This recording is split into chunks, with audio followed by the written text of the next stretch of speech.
Today's video for my Joseon with Jane series is going to be about Kyǒngnae. So it's the first time in a while that we've made a video focused on someone that's not a royal, and that's sort of why I wanted to make this video about him, because compared to other figures that we've covered on my channel, he's not as well known, especially not outside of Korea. So yeah, basically who he was a rebel leader who lived from 1780 to 1812, and he was from Kyongnae province in Joseon. And you might have seen him portrayed in Moonlight Drawn by the Clouds or Love in the Moonlight as Hong Naeun's dad. I'll leave the drama here. Hong Naeun was played by the actress Kim Yoo-jung, and he was portrayed as one of the characters in this show. It's a really great show. It's a famous one too. So if you're into like historical period dramas, then I definitely suggest you watch it. It's not super accurate like for like portraying the time period, but it's still like a good watch. So yeah, Hong Kyǒngnae was from the Namyang Hong clan, which is actually a pretty like common clan here in Korea, and he was the third of 4 siblings. And some more about him would be like, by some accounts, he was a fallen Yangban, and if you see my previous videos, you know that Yangban is basically like the social elite. They're like the nobles in like the sort of caste system that Joseon had. And he basically attempted the civil service examination in 1798, and he's said to have been very well versed in Confucianism, but he was poor and owned no slaves. So I think like that's where like he was a fallen like noble comes from, because he was like well educated, but he was really poor, and still we don't really know whether that's true or not. So yeah, he failed the civil service, but he studied under his maternal uncle Yu Hak-won, and he passed the Pyongyang provincial exam, sorry. So he failed the civil service exam, but he passed the Pyongyang provincial exam. But because he failed the civil service exam, he eventually gave up his career after failing, and yeah, this basically started his journey of being like disillusioned with like Joseon society. Sorry guys, you could like hear my mom talking in the background, but just like ignore that. So basically, after this experience, Hong Kyǒngnae saw the miserable reality of the common people due to the corruption of the civil service examination system, among other things like the power politics of the Andong Kim clan and the corruption of the government.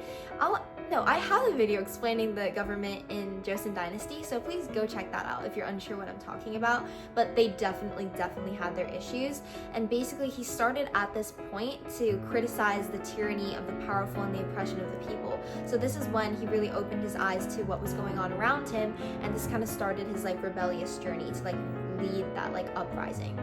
So like if we take a little like sidetrack and talk about this Andong Kim clan that he hated so much, this comes out in the drama I mentioned before, Love in the Moonlight, or like Moonlight Drawn by the Clouds, this one.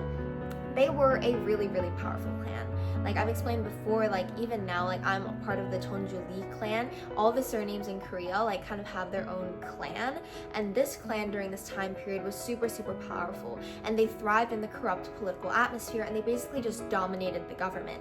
And the northern regions, especially like Pyongyang province, they suffered a lot from discrimination and neglect, and during famines because of famines and like government oppression, people were really not happy, and like even qualified like local people could like very rarely get like government spots, so it led to a lot of unrest, and people were not satisfied with the way things were run and with the government. And Hong Kyǒngnae was also starting to feel this way, and in 1801 he met with Woo Kun-chik,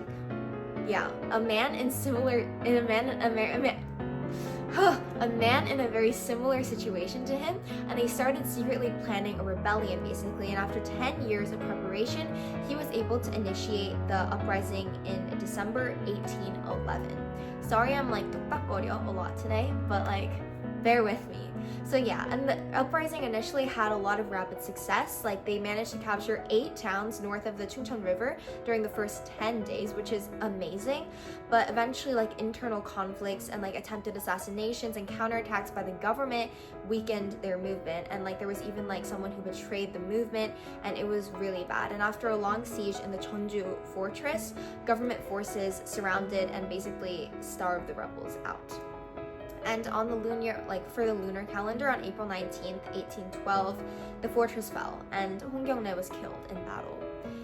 And yeah, although it was a pretty short rebellion, I think something like 5 months, it's still important, and this is why I wanted to make a video on this, because it really does highlight that Joseon was not as perfect as like what it's portrayed like in the media and in like K-dramas and stuff like that. It really shows like people today even, and also people then, like the extreme social and like regional inequality in Joseon back like in Korea back then.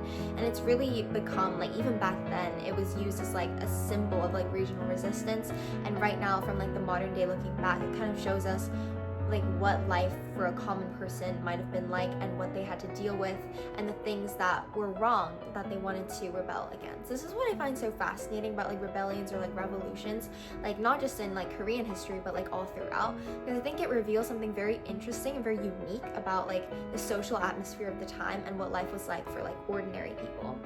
But yeah, that brings us to the end of today's video. Thank you so much for watching. See you next time. Bye!